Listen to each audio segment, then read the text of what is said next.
তাহলে আমরা কি করতে পারি?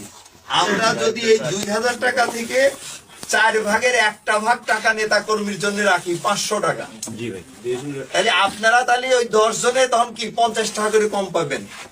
200 টাকা 150 করে নিবেন ঘরে।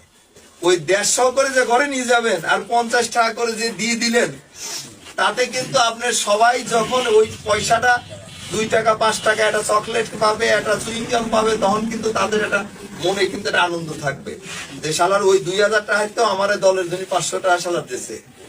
তাহলে কিন্তু খুশি হবে নেতা কর্মী, তখন আল্লাহও খুশি হবে। আর এই যে আপনি যে 150 টাকা ঘরে নিয়ে গেলেন, ওইটার কিন্তু একটা শান্তিও থাকবে আলাদা, তখন আর ওইটাকে অভিশাপ দিবে না। আমি কি কথাটা বুঝাতে পারছি আপনার?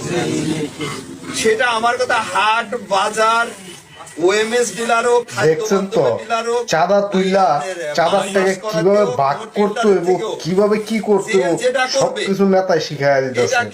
তাহলে দেশটা কিভাবে চলতেছে একটাবার চিন্তা করে দেখেন তো। 2000 টাকা কিভাবে ভাগ করবো সেটারও মনে করেন কিন্তু ডিরেকশন নেতায় দিয়ে দিতেছে। দল কিভাবে চলবো চাঁদাবাজি করে সেই ডিরেকশন নেতায় দিয়ে দিতেছে। যদি কেউ সেই ডিরেকশনে কাজ না করে এর বিরুদ্ধে কাজ করবো সেটাও মনে করেন নেতায় বলে দিচ্ছে এর বিরুদ্ধে অ্যাকশন নিতে। দেশটা কি হয়ে গেল না রে ভাই?